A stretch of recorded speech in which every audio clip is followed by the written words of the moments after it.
Hi everybody, welcome to the first episode of the Dungeon Boss Beginner Series. Today's episode is going to be a sort of intro into the series. I talked a little bit about it in my series intro video.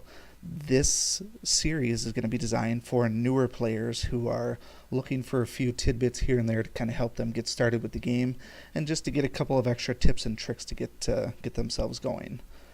Now, I was planning on starting this on a new account. I ran into some issues with the video recording, so I'm actually going to do it on my main account to start with. And then as I sort out my issues with the video recording software and audio and such like that, I'll gradually work into my alternate account, which is starting out at level 1. So what I wanted to touch on was stamina. Stamina is my first topic that I'm going to touch on, and I know that seems like a weird topic to cover for a mobile game because pretty much every mobile game has the idea of stamina in it. So what I wanted to point out is just some basic tips and tricks that I use as far as how I use my stamina and how you can best maximize your efficiency. So the first thing to note is if we look in the upper right, the stamina is capped at 89. This is what it is for max players. Once you reach your maximum stamina, it doesn't generate anymore.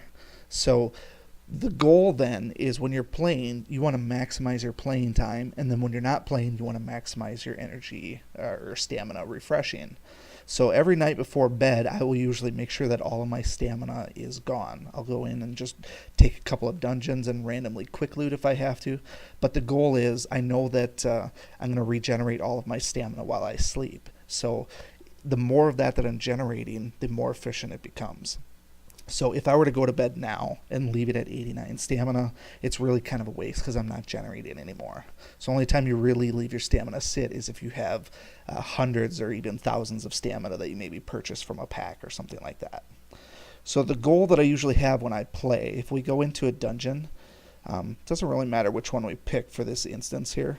I'm just going to pick a random dungeon. The reason I say to use your stamina while actually playing the dungeon is because when you play it, there's always a chance you're going to get some stamina back, which is ultimately going to increase your playing time while you actually want to sit down in one of your playing sessions.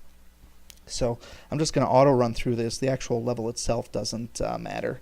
What I'm trying to illustrate is that there's going to be sparkly objects. So the snowman is a sparkly object right now. What I'm looking for is to see if that actually has stamina in it. In this case it did. So I just got 3 stamina back from that without having to do anything. If you were to just do quick looting, you're never going to get that stamina back. You're going to burn through all of your stamina very quickly.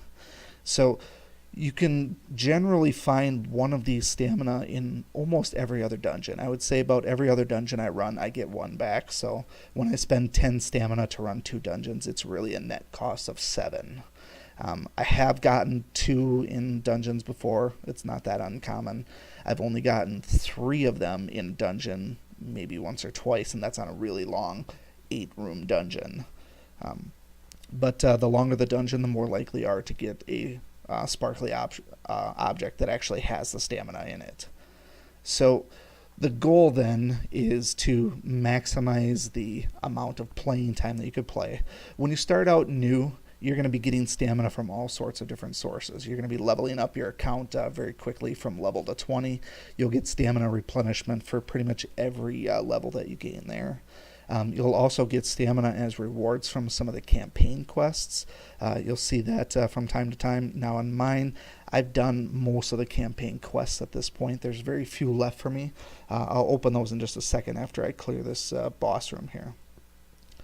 But other than that, the only other places you'll really get stamina is if you decide to purchase it from the shop using actual real money, gems, or if you want to use the Tower of Ponage. The Ponage points are actually a good use of it's a good purchase there. It's a very good investment as far as what you get for what you have to spend. Okay, so I'm going to go back to the main menu here. You can see that I collected 3 stamina, so it cost me only 2 to run that dungeon. And now I can run more dungeons in the long run. So if you look at your campaign rewards here, you'll see that if I happen to get that last 6-star hero and get 35 of them, I'll actually get 240 stamina there. Now this reward obviously varies from quest to quest. When you start out, you're going to get 10 stamina here, or maybe 5, or maybe 15. So don't expect huge ones to start with. If you want to get a lot of stamina, you're likely going to have to go into the shop here and do something like purchase the small packs or the large pack. Small one for a beginner, 300 stamina is a lot for a beginner. I personally don't recommend this if you're a fairly new player and have only done a few dungeons to start with. The amount of stamina that you're getting here, basically all you're doing is capping yourself out. You're not going to be generating any new stuff. And with only a few dungeons completed, you're not going to be able to use that on tokens effectively. Like with 89 stamina myself, I can run pretty much any dungeon I want, run through the entire campaign almost, and farm for tokens. But if you only have a few dungeons unlocked, you're not going to be able to farm for tokens. So spending money on 300 stamina is probably not a good idea at the very beginning, unless you're planning on just plowing through a whole bunch of the campaign levels. But you also have to remember you're going to be at the whim of your player level too. Eventually you're going to run into a roadblock there and not be able to beat those. And then you're just going to be wasting stamina on attempts. So hopefully that was a little bit of an insight in terms of the stamina. I didn't want to really go too far in depth. There's not really much you can talk about stamina. If you did think that I missed or skipped over anything important as far as stamina goes, feel free to leave a note in the comments. Otherwise, you can also send me a PM. Otherwise, hopefully if you learned a little bit, that's really what my goal is here. We'll see you around next time for episode 2, which is a topic that has yet to be determined.